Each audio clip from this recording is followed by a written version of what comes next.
específicamente un hombre llamado Jacob, como nosotros ya vimos aquí. Pero la historia de Jacob, como sabemos algunos, no comienza en este capítulo del libro de Génesis, sino comienza muchos capítulos atrás, desde que él está en el vientre de su madre. Dice la escritura, y quiero compartirle esto para que podamos entender lo que esta noche, con la ayuda del Espíritu Santo, quisiera que pudiéramos llegar a entender en nuestro corazón y nuestra mente. Pero dice la palabra de Dios que Jacob compartió el vientre con otro de sus hermanos llamado Esaú, o sea, eran gemelos. Y entonces dice la palabra de Dios, eso me parece impresionante. Siempre he creído que justo ese episodio, ese fragmento en la historia de Jacob, cuando él es bebé, cuando está en el vientre de su madre, y es tan característico desde el vientre de su madre, me parece como algo de ficción, pero si está en la escritura, así tiene que haber sido. Entonces dice que desde que Jacob y su hermano Esaú estaban en el vientre de su madre, dice la Biblia que había ya una lucha o un combate, una rivalidad por ser el primero. Esta rivalidad llega tanto que la escritura, en quien creo fidedignamente como la verdad absoluta, y si la Biblia lo dice, para mí así pasó, dice que cuando ellos nacieron, el día del alumbramiento de los gemelos, dice que el primero en salir es Esaú, pero cuando Esaú es sacado del vientre de su madre, Jacob desde el vientre tenía con su pequeña manita tomado el talón de su hermano, haciendo un impulso de jalarlo para él salir primero. Eso lo dice la Biblia. A mí me parece sorprendente porque uno no se imaginaría que alguien tan pequeño, que para la gente de mente podrida, que dice que los que están en el vientre ni siquiera son seres vivos, gente tan llena de basura su cabeza, porque la Biblia dice que desde el vientre ellos podían tener conciencia de lo que les deparaba el futuro. Imagínense nada más, hermanos, qué importancia, qué importante es esto que la Biblia revela. Y desde ese momento la historia no termina ahí. Efectivamente, Jacob no es el primero en nacer. Estoy contando esto a manera de resumen para las personas que probablemente no conozcan la historia. Y dice la palabra de Dios que esta rivalidad con su hermano Esaú se lleva hasta este momento de la historia que nosotros acabamos de leer. Esta rivalidad, esta competencia lleva a Jacob a cometer algunos actos en su adolescencia, su juventud, que no son agradables, pero no solo eso, sino que perjudican a los demás. Es tanto el deseo y la ambición de Jacob por ser el primero, porque yo creo también, por lo que la escritura dice, que hasta el día de hoy Dios bendice de una manera especial a los primogénitos. Y la palabra de Dios dice que Jacob deseaba en su corazón obtener lo que no podía por naturaleza.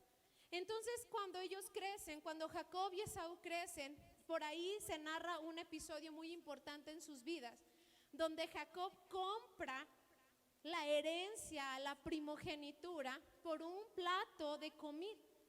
Lo que lleva a que cuando el padre de Jacob y Esaú, quien se llama Isaac, está a punto de repartir la herencia, la Biblia dice que Jacob se disfraza de su hermano Esaú, lo usurpa y toma la herencia que le correspondía a su hermano. Cuando Esaú vuelve para reclamar lo que es de él, ya no hay nada que él pueda tener, porque todo se lo había llevado Jacob.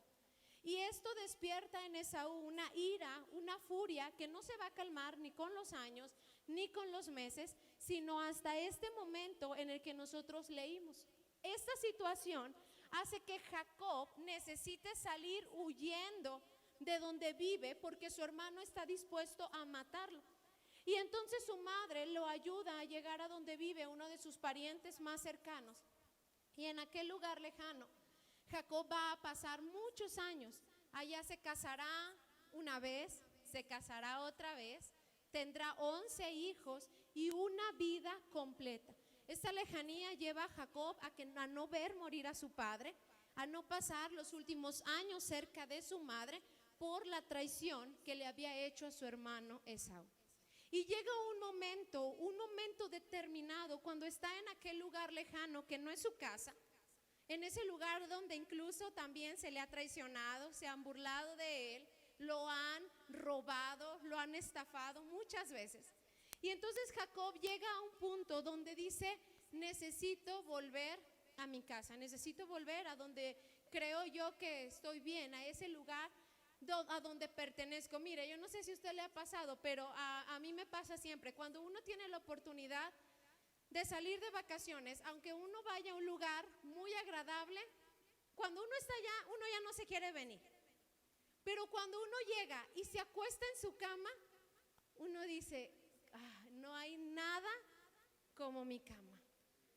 Llegamos y Natán dijo: no hay baños como mis baños. E inmediatamente corrió de la camioneta y entró a hacer del baño, porque no hay nada como lo que se siente estar en su casa. Y creo yo que esa era la necesidad de Jacob, de volver a donde pertenecía. Pero volver a donde pertenecía conllevaba un encuentro con su hermano, quien no ha muerto. Todos los demás han muerto, pero Esaú no. Y el rencor y el odio, la amargura de Esaú, porque a Esaú le arruinaron la vida, hermano, está incrementando cada día más. Cada día que pasa, Esaú odia más a Jacob. Entonces ha comenzado a ir, lo va a buscar porque lo quiere matar. Y dice la escritura, ahí donde comenzamos a leer, cuando Jacob está dispuesto a volver a su casa, sabe que volver a ese lugar implica que tendrá que tener este enfrentamiento con su hermano, esta realidad de su vida. Así que decide, eso es lo que quiero que comencemos a ver esta noche, decide tener un momento con Dios a solas. No es que Dios encontró a Jacob en el camino, es que Jacob decidió preparar un momento para encontrarse con Dios, porque él estaba consciente de su necesidad de Dios. Dice que muy de temprano, muy de mañana, antes incluso de que amaneciera, Jacob estaba a las orillas del río, cruzando a sus 11 hijos, a sus 2 esposas, a sus esclavas, a todos sus esclavos y todas sus pertenencias, para quedarse completamente solo de este lado del río. Imagínense, póngame mucha atención, hermano, porque creemos que esta lucha de Jacob con el hombre se dio cuando estaba anocheciendo. No, se dio antes de que amaneciera hasta la siguiente mañana del otro día. Jacob está cruzando todo lo que tiene, esposas, hijos y pertenencias, del otro lado del río, que es el camino hacia su casa, hacia el territorio de sus padres, muy temprano, para que usted pueda imaginarlo, vamos a decirlo, muy temprano el viernes por la mañana.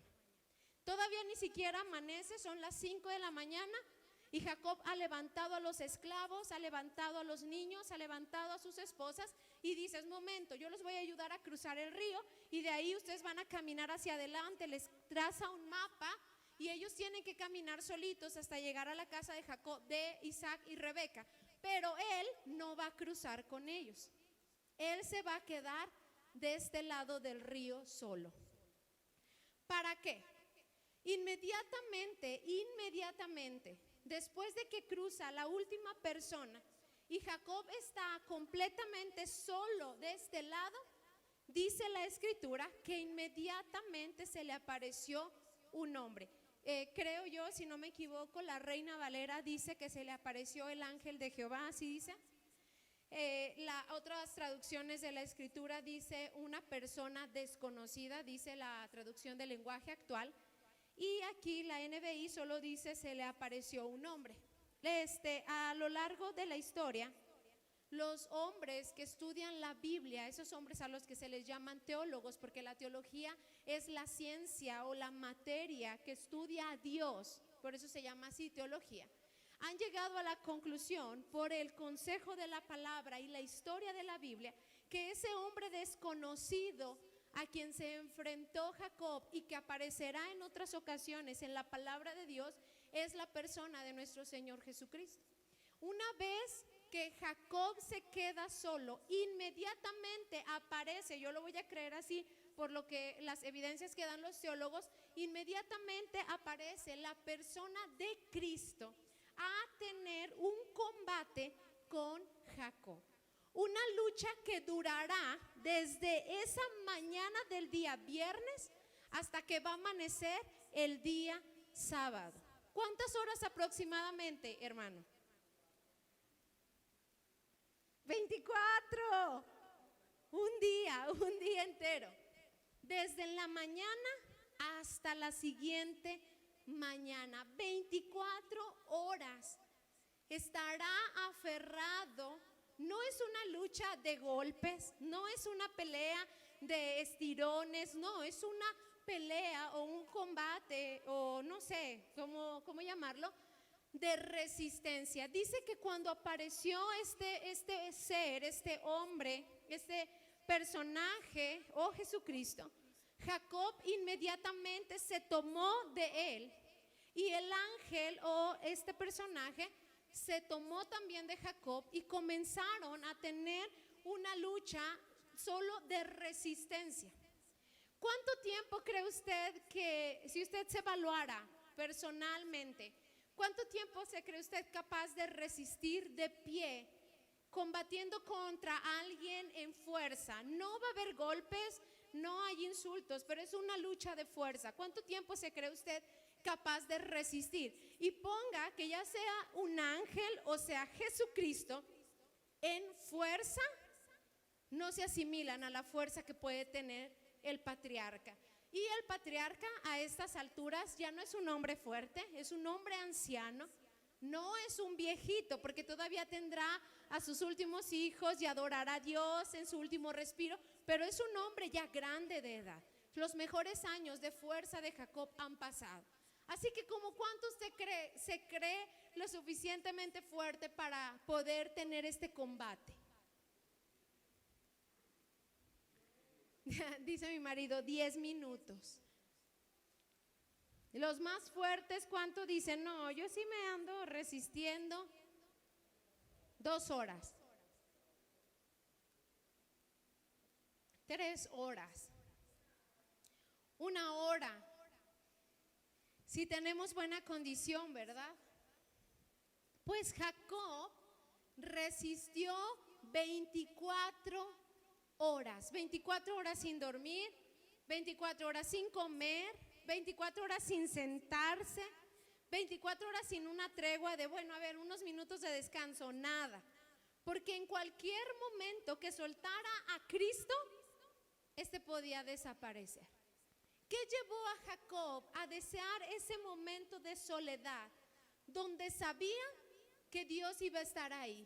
¿Qué llevó al patriarca a tener ese deseo de olvidarse por un momento de su esposa, de sus hijos, de sus pertenencias, de sus problemas y hacer que Dios apareciera ahí?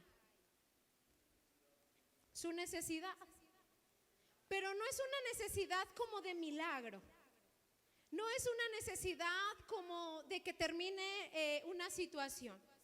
Lo que lleva a Jacob, lo que dicen los que estudian la Biblia, que lleva a Jacob a ese momento de desesperación, que lo hace resistir 24 horas de combate, es una realidad, un descubrir de su realidad. Es un hombre que ya es grande y que se pregunta, ¿esto es todo lo que la vida tiene para darme? Vivo huyendo, estoy enemistado con mi hermano, no vi morir a mi padre. Toda la vida se me ha ido en yo traicionar a unos y que entonces como consecuencia otros me traicionen a mí. Y vivo como un vagabundo que no tuviera un lugar hacia donde descansar.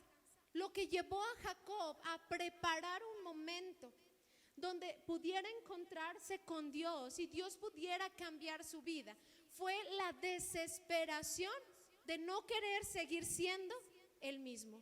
Es por eso que cuando Jesucristo o el ángel le pregunta a Jacob, le dice más bien, suéltame, está por amanecer. Ya tenemos peleando demasiado tiempo. Y le dice, suéltame, porque si no me sueltas y raya el sol y tú puedes ver mi cara, entonces vas a morir. Y entonces algunos piensan que Jacob no había visto la cara de este hombre. Pero lo que ese hombre está diciendo no es que no vas a ver por primera vez mi cara, porque ellos tienen luchando mucho tiempo durante el día. Y después el ángel incluso llega a decirle que su nombre será Israel, porque ha visto cara a cara a Dios y ha seguido con vida. Lo que el hombre está diciendo en su traducción verdadera es: ya pasó demasiado tiempo y si no sucede algo, entonces morirás. Si no pasa algo aquí, entonces yo tengo que retirarme y entonces morirás. Y dice la Biblia que Jacob le dice al ángel y le dice: no te voy a soltar, no voy a soltarte hasta que no me bendigas, dice la traducción. Pero la palabra original, la palabra barak, que es la palabra bendición, esa palabra significa una vida genuina de adoración. Eso significa la palabra barak. Jacob le está diciendo: no voy a soltarte hasta que no me bendigas. Y si nosotros lo leemos así, podemos decir: no voy a soltarte hasta que no me bendigas financieramente, o no voy a soltarte hasta que no me sanes, o no voy a soltarte hasta que no cambies mi situación familiar. Pero él no está diciendo eso. Jacob ha logrado entender algo que yo deseo que esta noche cada uno de nosotros podamos entender con la ayuda del Espíritu Santo. Que el problema en nuestra vida no es externo, sino es 100% interno. Que todo lo malo que acontece en nuestro alrededor tiene que ver con algo que hay aquí adentro que lo ha provocado, hermano. Por eso Jacob dice: no voy a soltarte. Puedo pedirte que no voy a soltarte hasta que no convenzas a Esaú de no matarme, pero por dentro seguiré siendo exactamente el mismo. La situación por fuera puede cambiar, pero yo voy a seguir siendo Jacob. Y creo yo, y alabo a Dios por eso, que Jacob haya llegado al punto donde no quería seguir siendo el mismo hombre, donde había llegado a un punto en la vida de Jacob donde se tuvo que preguntar, y donde yo deseo que cada uno de nosotros un día llegue y se pregunte: ¿esto es todo lo que tiene la vida para darme? ¿Esta es la manera en que viviré todos mis días, así de triste en algunos casos? ¿Así de problemado todo el tiempo? ¿Acaso esto es lo que Dios pensó cuando me trajo al mundo? Y Jacob se hizo la pregunta, gracias a Dios se la hizo. Gracias a Dios llegó a un punto donde dijo: esto no puede ser todo por lo que peleaba desde el vientre de mi madre, arrebatando, queriendo nacer. Esto no puede ser todo. Y entonces se dice la escritura que le dijo al ángel: no voy a soltarte hasta que no cambies mi vida en una vida de adoración genuina, una vida que está bien por dentro. Y entonces todo lo de afuera se tiene que alinear. Todo lo que está alrededor tiene que tomar su curso. Si estoy bien por dentro, seré capaz de arrodillarme, si es posible, ante Esaú, y algo tiene que pasar. Si estoy bien por dentro, entonces algo habré de obtener correcto. Y entonces dice la Biblia, hermano, que esa fue, me gusta mucho como lo dicen los historiadores, los comentaristas, perdón. Dicen: esa fue un combate cuerpo a cuerpo, cara a cara. El ángel le dijo a Jacob, le pregunta: ¿cuál es tu nombre? Y Jacob le responde: bueno, Jacob es mi nombre. Lo que algunos de nosotros que conocemos la historia sabemos que Jacob, o el nombre de Jacob en el original, significa el que traiciona, el que defrauda. Él está diciendo: este soy yo. Él no está queriendo saber cuál es su nombre como para poder presentarse. Hola, mucho gusto, tenemos mucho rato peleando, ¿cuál es tu nombre? Él está diciendo algo que siempre ha sido una verdad en la palabra de Dios, y que es una verdad hasta nuestros días. El nombre en la Biblia tenía que ver con la vida de las personas. Los padres asignaban un nombre a sus hijos que definía su identidad, su rumbo y su destino. Cada uno de los hombres de la Biblia hace honor a su nombre. Por eso es que cuando uno de los hijos de Jacob está a punto de morir y su madre muere en el parto, antes de que la mujer muera, ella dice, le pregunta a las parteras: ¿cómo quieres que se llame? ¿Cuál es su destino? ¿Para qué ha venido al mundo?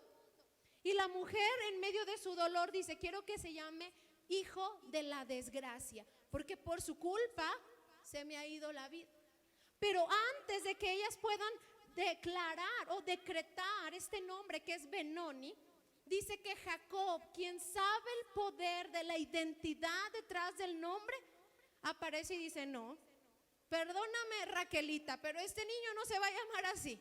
Este niño se va a llamar Benjamín, hijo de mi mano derecha, el hombre a quien le podré dejar un legado, una herencia. Y Jacob no está haciendo referencia a su nombre. Hola, mucho gusto, soy Jacob.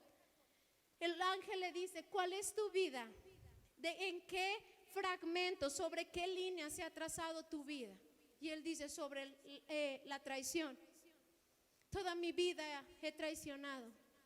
Toda mi vida he cosechado que me traicionen, porque también cuando él vivió en casa de su suegro, le vieron la cara infinidad de veces, hermano. Toda mi vida he traicionado a la gente que quiero. Esta es la forma en que he llevado mi vida. Y entonces el ángel, que yo voy a creer que es Cristo, hermano, le dice a Jacob: bueno, pues de aquí en adelante tu vida no será la misma. De aquí en adelante tu nombre, tu vida será Israel. Te llamarás Israel. Ya ni siquiera, me gusta bastante como le dice, no solamente dice que ya no te llamen más así los hombres, y que ya no te llamen más así de parte de Dios. Nadie más te conocerá como Jacob. Ahora delante de Dios y delante de los hombres serás llamado Israel. Israel en el original significa el que ha peleado con Dios y ha vencido, el hombre de su mano derecha. Así como él estaba diciendo: un día tomaré un lugar de autoridad, un legado que Dios me ha dicho. Y por supuesto que pasó. La historia de Jacob se convierte en una de las historias más importantes del Antiguo Testamento. Y hasta el día de hoy, cuando un judío dice algo acerca de Dios, siempre dice que Dios es el Dios de Abraham, el Dios de Isaac y el Dios de Israel, el Dios del patriarca Israel, este hombre que tendrá 12 hijos, de quien se desprenderá todo lo que hoy es conocida como la nación de Israel. De uno de los hijos de este hombre nacerá nuestro Señor Jesucristo aquí en la tierra. La historia cambió, hermano. Su vida cambió. Nunca más volvió a ser el mismo, jamás. Incluso puede terminar sus últimos días, su último suspiro, dice la palabra de Dios. Eso se lo he dicho, creo, infinidad de veces, y es una parte de la historia que me encanta y que se lo hemos dicho aquí. Creo que también le encanta a mi mamá, porque siempre la oigo decir: cuando Jacob está a punto de morir, cuando Israel está a punto de morir, dice la Biblia que muere, que se pone de pie a esa edad tan avanzada y toma su bastón, ese bastón de autoridad que tenían los patriarcas. El patriarca Abraham tuvo uno, su abuelo. Su padre Isaac tuvo uno y él tenía uno. Y dice la Biblia, lo cuenta el libro a los Hebreos, dice que entonces se puso de pie, tomó su bastón y adoró a Dios, y entonces murió. Muchos de nosotros decimos: ay, ¿cómo habrá de ser la hora en que me toque partir de este mundo? Señor, llévame mientras esté dormido. Pero mire qué increíble termina la historia de un hombre que estuvo dispuesto a tener un tiempo donde Dios pudiera venir a quebrantarle, que termina sus últimos días adorando a Dios. ¿Cuántos quisiéramos morir o partir de esta tierra adorando a Cristo? No en una cama de hospital agonizando, hermano, no conectado a un montón de cosas, sino tener la fuerza suficiente para ponerse de pie, apoyado en las promesas de Dios, recordando todas las cosas que Dios hizo en la vida. Quiero imaginar que ese último momento en la vida de Jacob había encontrado sentido. Cuando se preguntó en Penuel: ¿esto es la vida?, tenía suficiente insatisfacción. Pero cuando adoró a Dios en la tierra de Gosén, en Egipto, la vida había encontrado sentido. Dicen los historiadores que su vara tenía escrito todas las cosas que Dios había hecho. Dicen que en esa vara estaba escrito en hebreo: la vez que peleé con Dios, el día que encontré a José, cuando Dios me dio a mis 12 hijos, cuando Dios abrió el vientre de Raquel, entre muchas cosas de las experiencias que él había tenido con Dios. Y ese hombre pudo terminar sus días diciendo, de esto se trata la vida. Y adoró a Dios, alabó a Dios, porque había encontrado el sentido de lo que se trataba. Cuando el ángel está teniendo esta conversación con Jacob, dice la escritura que antes de que le cambie el nombre, más bien inmediatamente después de que le cambia el nombre, dice que el ángel tocó la cadera de Jacob y se la descoyuntó. Mientras están teniendo esta lucha y están ya a punto de concluir, están teniendo esta conversación, ¿cómo es tu vida? Esta es mi vida, entonces la cambiaré. Dice que dejó una marca externa en el cuerpo de Jacob. Le descoyuntó, dice que tocó su cadera y inmediatamente ese hueso de su cadera se desajustó. Al punto que al día siguiente, cuando la pelea terminó, dice que Jacob cojeaba, rengueaba a causa del descoyuntamiento de su cadera.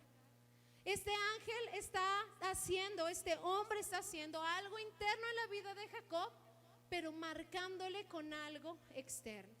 Al día siguiente, usted lo puede leer en su casa en el capítulo 33, efectivamente Jacob se encuentra con Esaú. Pero hay algo en Jacob que tiene que ver con su apariencia física, que dice la escritura que iba Esaú todavía respirando odio, hermano. Y dice que cuando lo vio solito atravesar el arroyo y lo vio cojeando, dice la escritura que algo pasó en el corazón de Esaú. Y lo único que pudo hacer fue correr con todas sus fuerzas, abrazar a su hermano, colgarse de su hermano del cuello, besarlo y perdonarlo. Algo había ocurrido. Probablemente lo que movió el corazón de Esaú es que Jacob ya no era el mismo arrogante que se disfrazó de él y le había robado la primogenitura. Ahora venía cojeando, la vida lo había tratado muy mal. Probablemente había aprendido su lección, pero Jacob ya no era el mismo. Él era un hombre diferente. ¿Qué quiero decirle esta noche?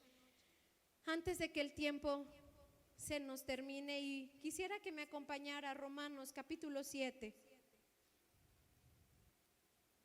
verso 22.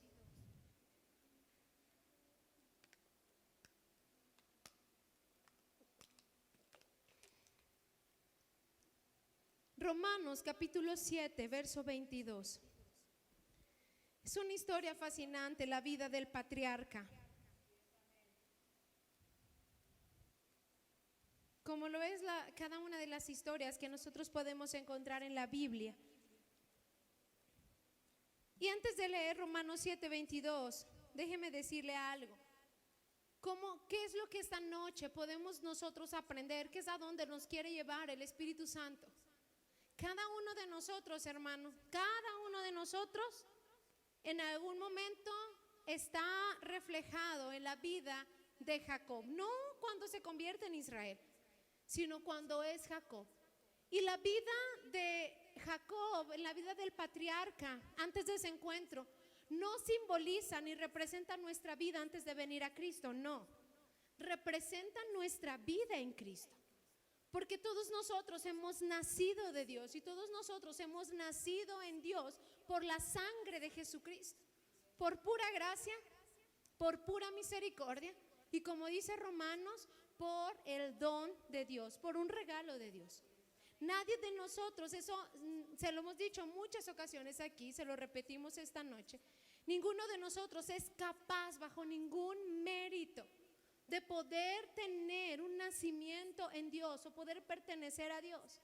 Nadie dice, yo decidí aceptar a Cristo. No, nadie puede decidir, porque la salvación y el venir a Dios es una decisión que solo le pertenece a Dios. Es un acto voluntario que es de Dios, no es de nosotros. Es por el puro afecto de su voluntad, dice la Biblia. No hay nada que el ser humano pueda hacer para tener la salvación. Nada, hermano. Eso es un regalo invaluable. Creo que por eso el apóstol Pablo escribiría y diría, qué terrible es descuidar el regalo más grande. Qué horror, dice Pablo, es que hay a quienes tienen por inmundo el sacrificio de Cristo, que no les costó a ellos nada y todo le costó a Cristo. Y nuestra vida en determinado momento, de todos los que estamos aquí, no voy a decir que de alguno de nosotros, no, todos, hermanos, yo también, nuestra vida es como la vida de Jacob. Hemos nacido de Dios, pero en momentos determinados de la vida hemos tomado decisiones equivocadas, hemos hecho cosas equivocadas que nos debiesen de tener probablemente hoy pensando, ¿esto es todo lo que tiene la vida? ¿Sabe que muchos de nosotros no nos atrevemos a mirarnos a los ojos y decir, mi vida no es lo que quisiera que fuera? Muchos de nosotros, como yo hablaba con las mujeres el último sábado que estuvimos aquí, estamos tan enseñados a la apariencia que ni siquiera nos dejamos liderar ni pastorear y somos incapaces de decir, no le encuentro sentido a la vida. Lloro por las noches porque esta vida es horrible. Y tenemos temor de decirlo porque decimos, no, pero es que yo soy cristiano. ¿Cómo lo va a saber alguien? ¿Cómo va a saber que la vida se me hace tenebrosa, aburrida, que no le hallo sentido, que me ahogo en mis situaciones, en lo que estoy viviendo, que no estoy complacido con la vida? Algunos después de determinado tiempo pues solemos acomodarnos ahí, ¿verdad? Nos contestamos a nosotros mismos y decimos, sí, así ha de ser la vida, así vive mi hermano, así vive fulano, así vive sutano, así ha de ser la vida. Pero yo sé, y eso siempre lo he sabido, hermano, así nunca habrá un momento en que esa inquietud se quedará completamente dormida sin que nos preguntemos, ¿esto es la vida? ¿Así se transcurre la vida? ¿Esto es todo lo que tiene por ofrecerme? Y en medio de todos esos momentos en los que probablemente nos pudiéramos encontrar esta noche, necesitamos entender algo, que el problema no es la vida, que el problema, al igual que en Jacob, se encuentra dentro de nosotros. El hombre más espiritual de las Escrituras escribió esto, Romanos 7:22.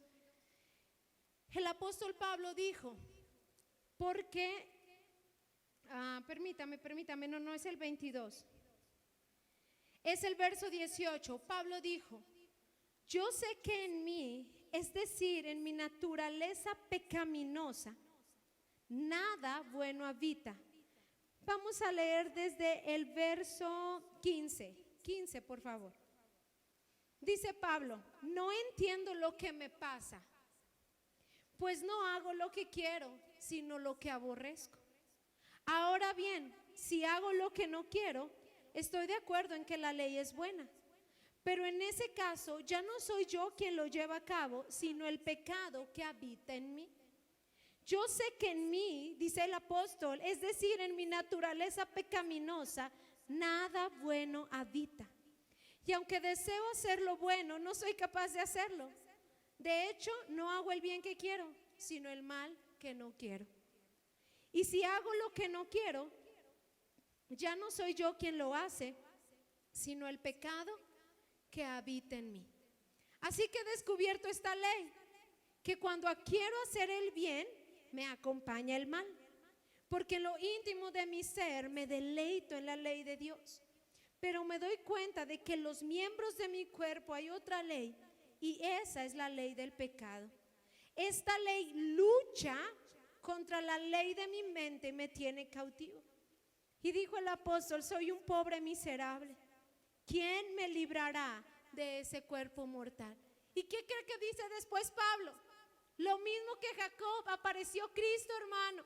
Y dice Pablo, pero gracias a Dios por Jesucristo nuestro Señor. Así que en conclusión, con la mente yo mismo me someto a la ley de Dios, aunque mi naturaleza pecaminosa está sujeta a la ley del pecado. El apóstol Pablo estaba teniendo un momento como el que tuvo Jacob. Por eso te digo, en algún momento todos nosotros ojalá seamos capaces de tener un momento como el que tuvo Jacob en su vida. El apóstol Pablo comienza diciendo, y me gusta mucho como lo dice la versión NBI, porque Pablo dice, la verdad es que hay veces que ni yo mismo me entiendo. ¿Le ha pasado? Dice Pablo, hay veces que ni yo mismo me comprendo, porque yo me considero, se lo voy a decir parafraseado, Pablo dice, yo considero que tengo buenos deseos respecto a las cosas cristianas, respecto a las cosas espirituales. Yo también tengo deseos en mi mente de hacer lo que es correcto. Y voy a atreverme a decir esta noche que creo que ese es nuestro caso. Yo le digo a mi esposo, no creo que la gente se levante en las mañanas deseando hacer el mal. Eso quiero pensar, ¿verdad? Quiero darle ese beneficio de la duda. Quiero otorgarle el beneficio de pensar que usted se levanta y que nosotros nos levantamos en las mañanas diciendo, este será el buen día. Hoy sí seré diferente. Hoy no voy a cometer los errores que cometí ayer. Hoy las cosas van a cambiar. Porque dice Pablo, yo dentro de mí tengo deseos que se inclinan a hacer lo correcto. Pero he descubierto, dice Pablo, que hay un problema. Y el problema no está en mi esposo, que ya hizo algo que me hizo enojar. Y el problema no está en que mis hijos son tan fastidiosos que sacan lo peor de mí. Dice Pablo, el problema está en mí. Nadie más es el problema. El problema soy yo. Eso dijo el apóstol Pablo. No lo está diciendo alguien como tú y como yo, hermano. Lo está diciendo un hombre que dice que todo el tiempo se acostumbraba a escudriñarse por dentro. Pablo dice, invito a los cristianos a sentarse y a escudriñarse ellos mismos. Invito a los cristianos a hacerse una introspectiva de quiénes son ellos mismos. Está diciéndolo el hombre que tiene las revelaciones más grandes del cielo, hermano. Está diciendo, he llegado a la conclusión. En otra época, Pablo pudiera, si hubiera vivido en nuestra época, Pablo hubiera dicho, ya llegué a la conclusión, ya sé qué es lo que me hace tener esta vida mediocre y mala. Es Satanás. O en otra temporada Pablo hubiera dicho, ¿verdad? Ya sé qué es lo que me tiene en esta vida miserable. Los hermanos de la congre, mis padres. Pero Pablo dijo, no. La verdad es que he descubierto que el mal está en mí. Que el problema de todo lo malo que me acontece está dentro de mí. Porque aunque deseo amar a Dios, servir a Dios, ser una mujer y un hombre de Dios, hay una naturaleza de pecado que habita dentro de mí, que me lleva a tomar malas decisiones, que me lleva a decir, ay, ¿por qué le contesté de esa manera? Que me lleva a decir algo de los cuales después voy y digo, no debí de haber dicho eso.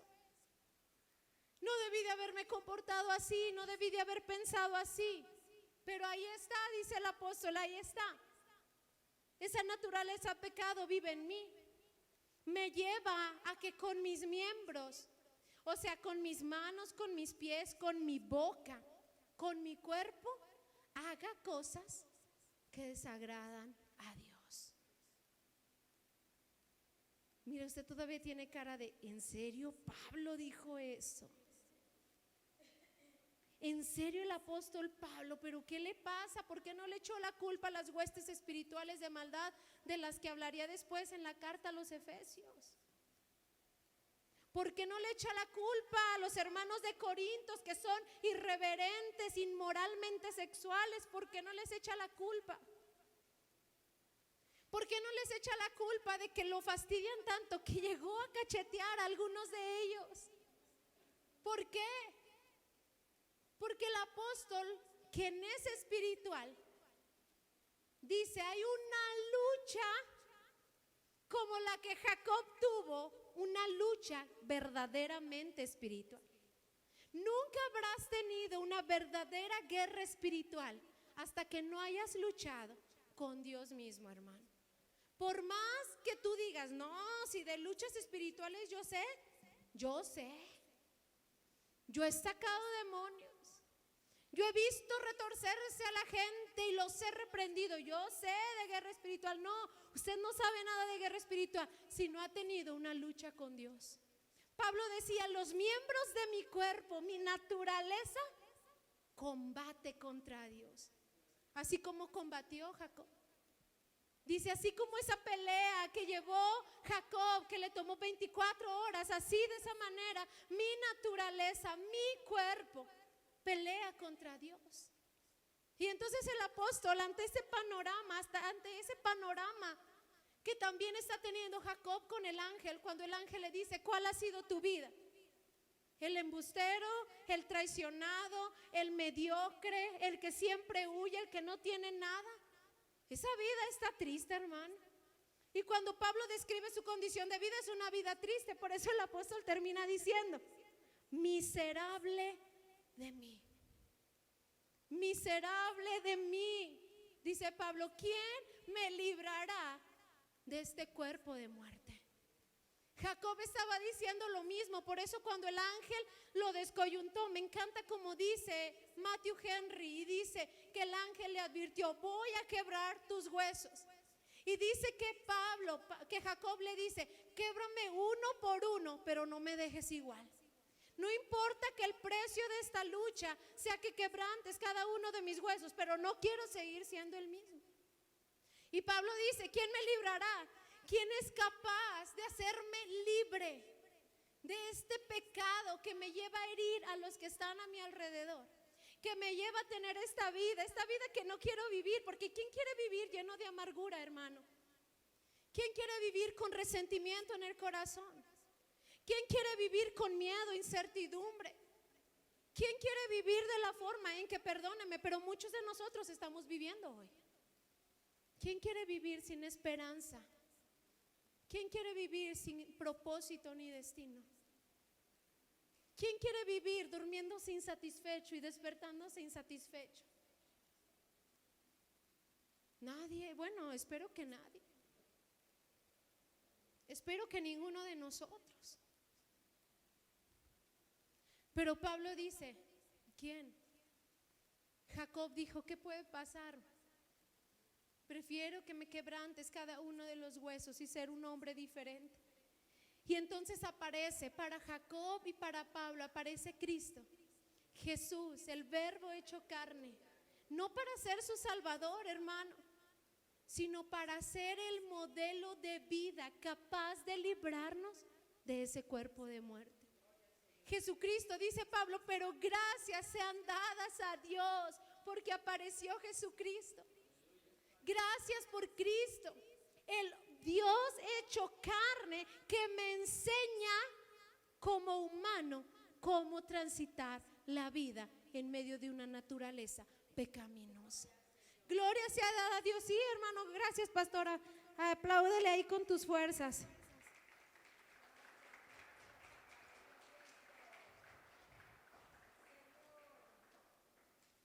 Y dijo el apóstol, porque gracias a Jesucristo someto mi mente y mi naturaleza pecaminosa a Dios.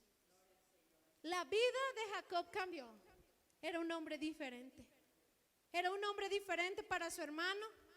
Era un hombre diferente para sus hijos.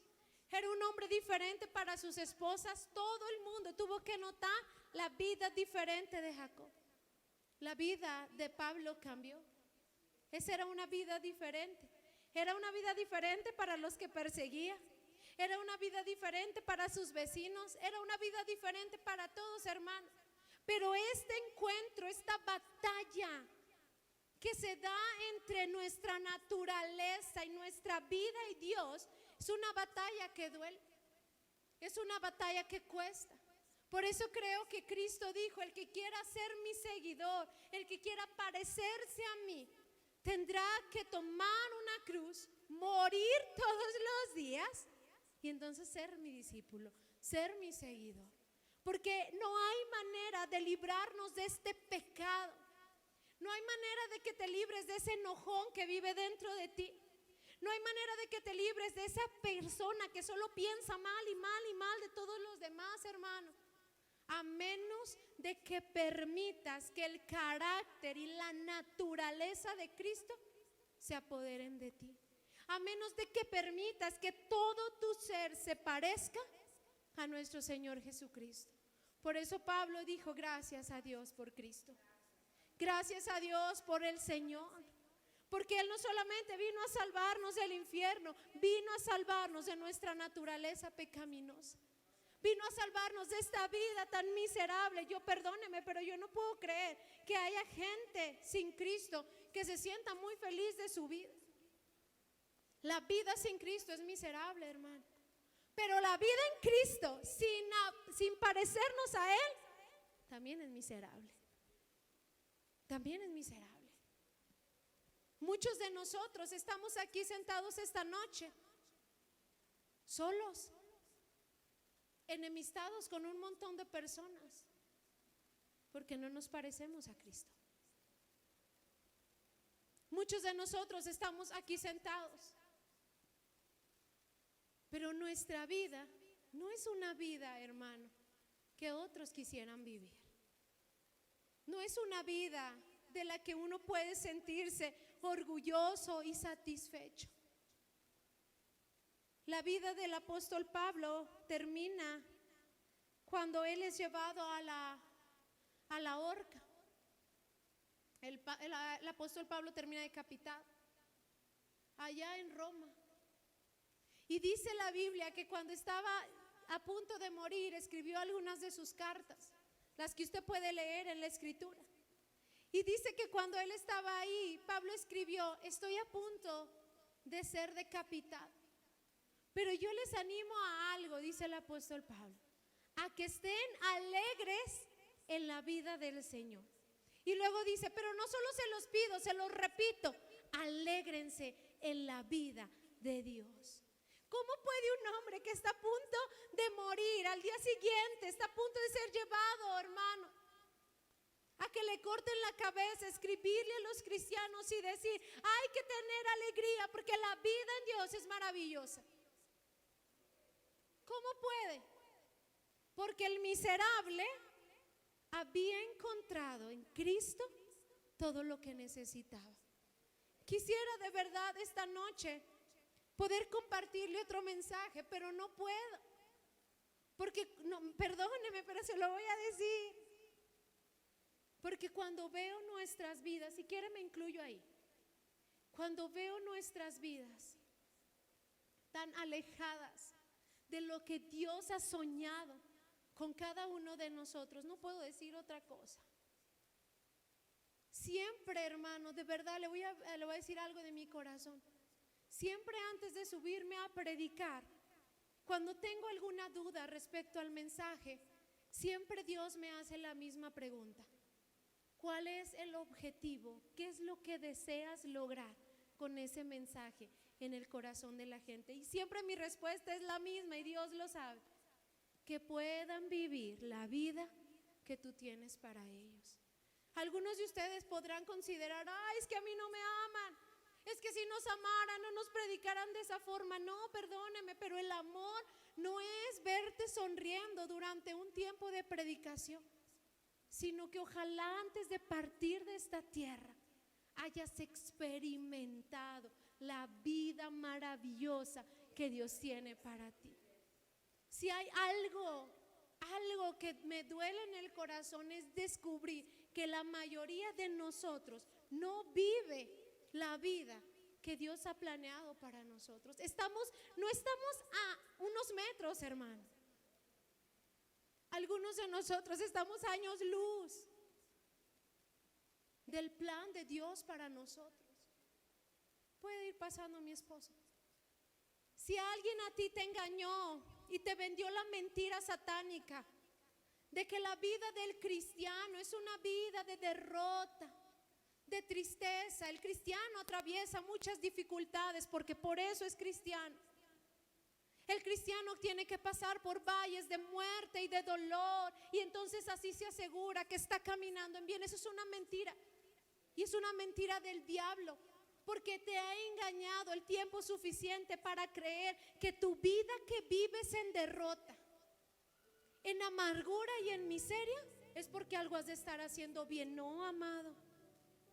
La teología bíblica enseña de Génesis a Apocalipsis que el hombre y la mujer que se alinea a Dios tiene que vivir en esta tierra una buena vida.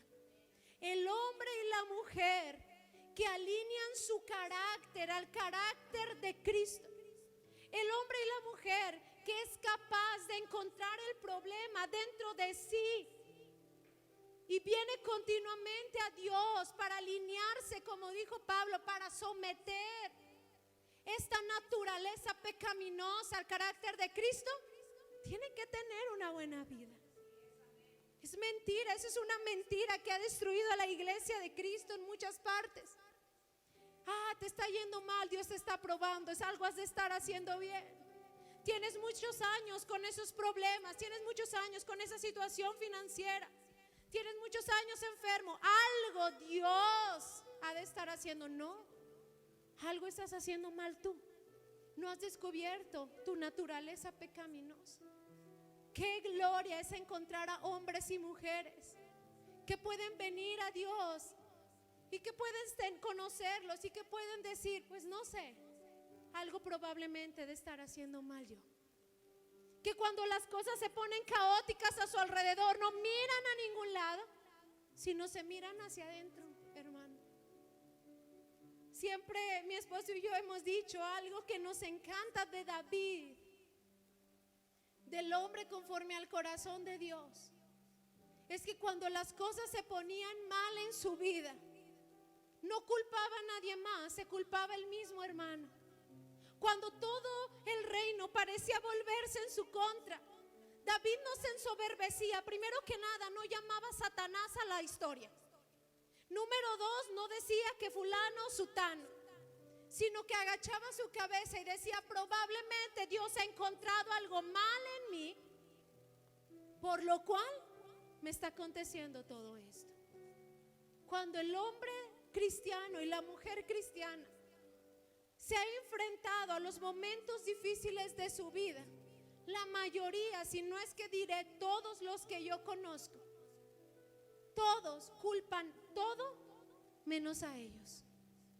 Casi no conozco a nadie que tenga la habilidad o la capacidad de, ante la situación difícil o adversa que está atravesando, familiar, económica, en el trabajo, espiritual, pueda asumir la responsabilidad y decir, algo probablemente hay mal en mí.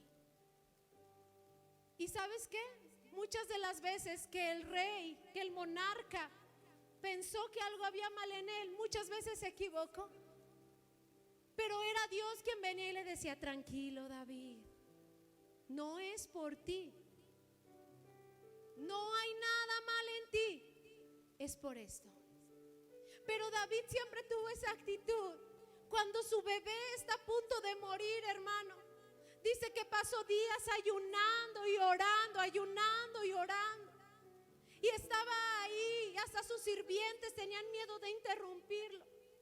Cuando el bebé murió, los siervos estaban ahí cuchicheando entre ellos. Decían, ¿quién le dice? No, tú dile, no tú.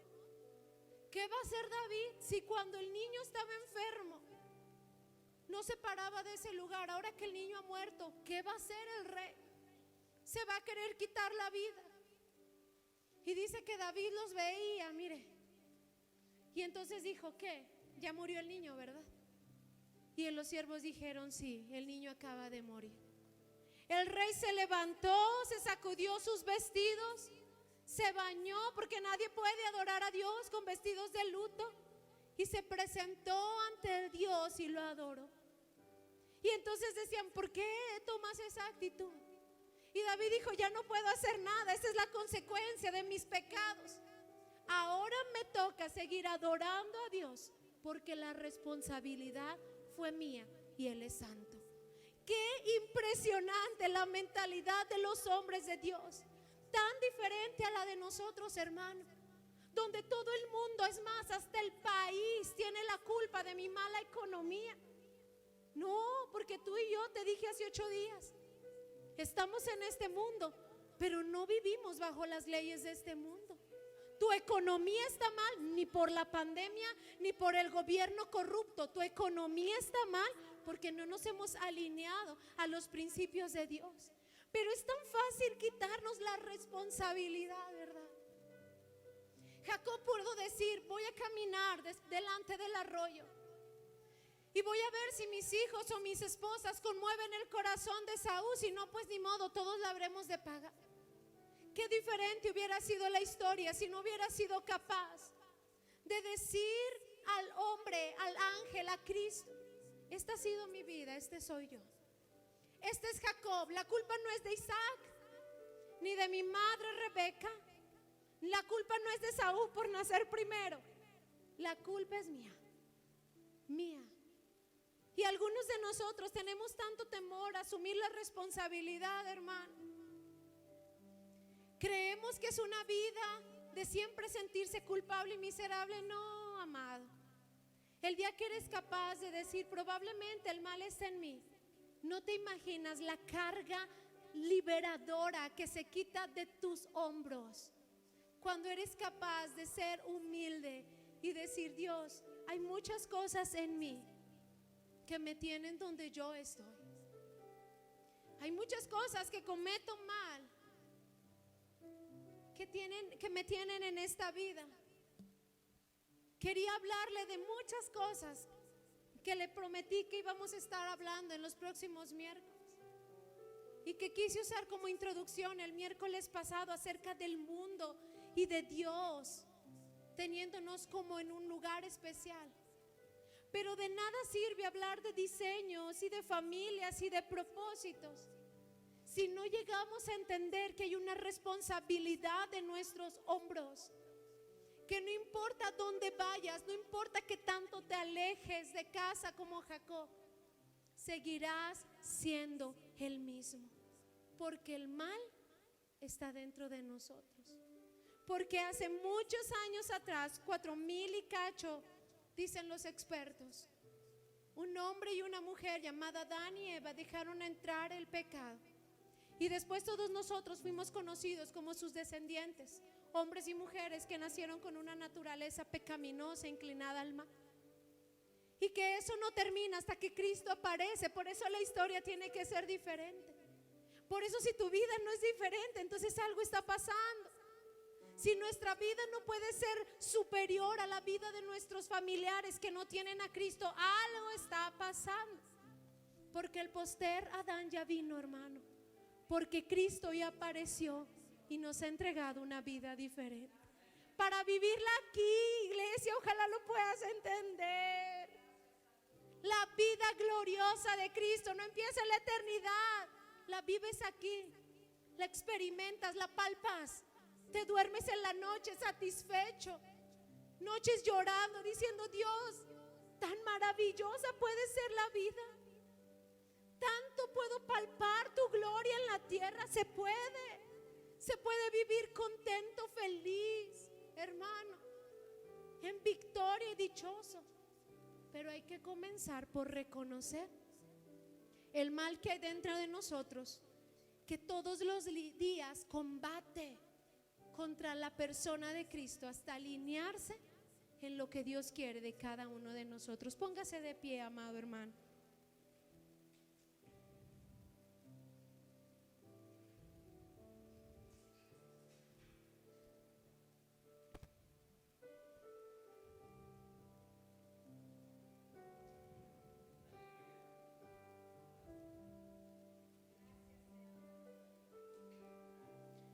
Pablo dijo: soy un pobre miserable. ¿Quién me librará de este cuerpo de muerte?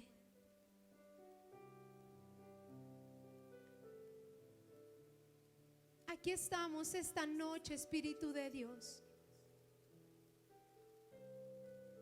Nadie, absolutamente nadie puede engañarte a ti.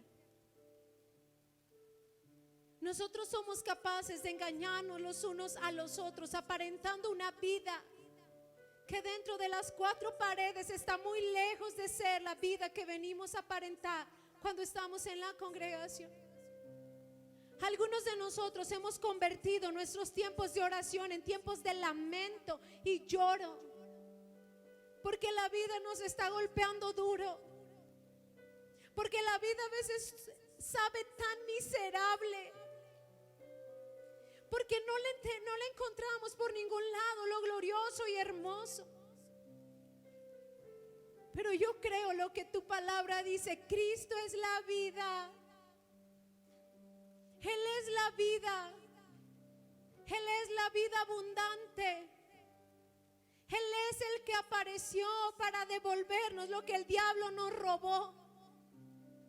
Porque mientras el diablo viene a robar, Cristo viene a dar vida, y vida en abundancia. Una vida donde puedes sentir a Dios, donde puedes palpar a Dios. Una vida donde puedes recostarte en su costado cuando las cosas se ponen mal. Una vida donde puedes oler su perfume, su presencia. Una vida de gloria. Por eso Pablo puede decir: quisiera estar en la presencia de Dios, pero si puedo quedarme de este lado de la vida, también está bien. Porque lo que vivo en mi carne, lo vivo en la gloria de Dios. ¿Cuántos cristianos no hay sentados en la iglesia, anhelando el día en que se encuentran con Cristo, porque esta vida les parece miserable? ¿Cuántos cristianos hay hoy aquí con vidas llenas de amargura, resentimiento, dolor, con falta de arrepentimiento? Amado, perdóneme, pero muchos de nuestros rostros reflejan todo menos la vida de Cristo. Muchas de nuestras conversaciones reflejan todo menos la vida de Cristo. ¿Cómo puede ser la vida diferente cuando encontramos que el error está en nosotros? Cuando podemos venir a Cristo como vino Jacob ese día y aferrarnos a Él y decir: Dios, cámbiame a mí. No pido por mi esposo ni mis hijos, cámbiame a mí. En mí está el problema. En mí está la rebelión, soy yo el problema. Aquí estamos, amado, aquí estamos.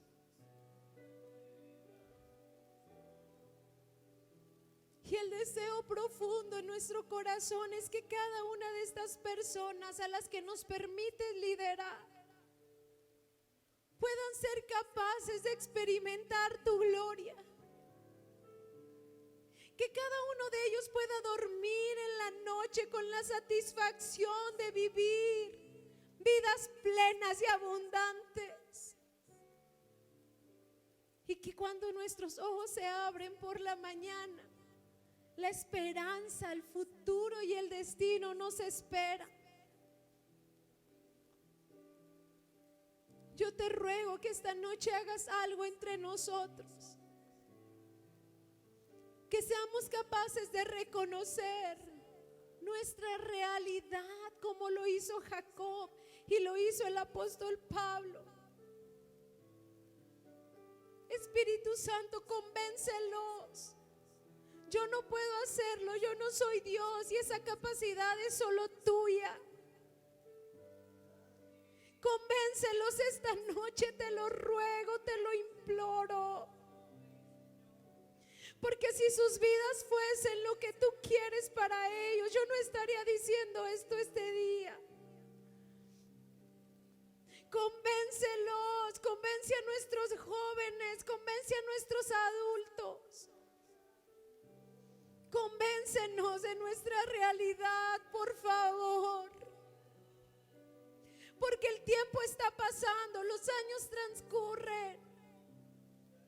Y algunos de nosotros estamos en la misma condición de tiempo atrás. Convéncelos esta noche, por favor. No solo para sentirnos miserables, sino para poder empezar a experimentar la gloria de Dios, el poder de Dios. Ahí donde vemos tus milagros, donde encontramos la plenitud de la vida, donde en medio de la noche oscura hay esperanza.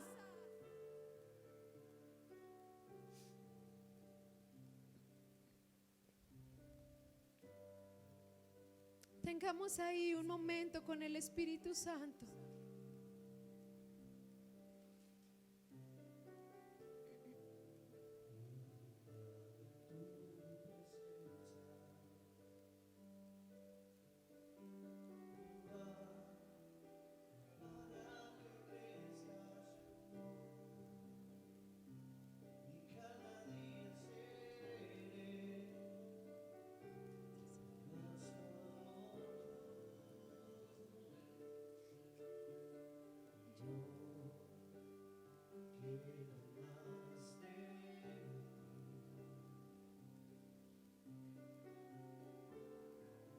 Y habitar en tu presencia, menguar para que crezcas tú y cada día seré más como tú.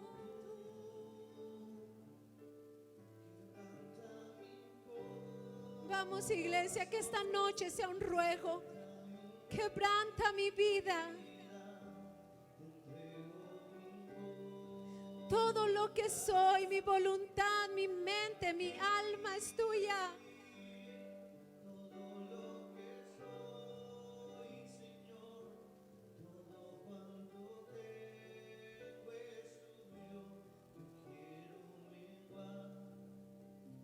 Para que crezcas tú.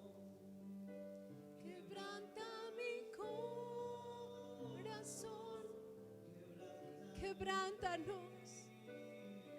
Quebranta cada uno de nuestros huesos si es necesario, pero no queremos ser los mismos.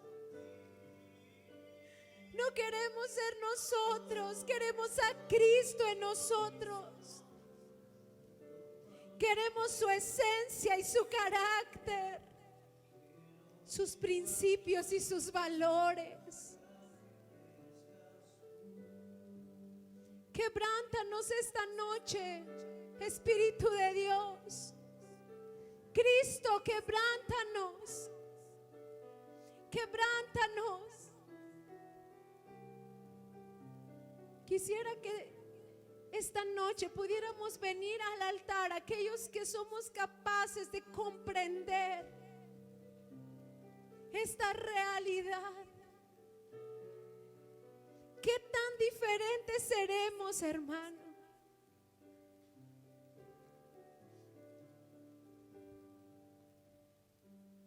¿Qué tanto necesitamos a Dios en nuestra vida? No para que solucione nuestros problemas externos, para que comience desde adentro. Y todo lo de afuera cambiará, ya lo verás. El día que tú y yo nos parezcamos a Cristo, no habrá nadie que no nos pueda amar y perdonar, porque la gloria de Dios reflejada de Cristo en nosotros lleva a otros a que nos amen, lleva a otros a que nos perdonen, como Saúl perdonó a Jacob. Cuando somos capaces de venir a Dios, quebrántanos, Espíritu Santo, esta noche.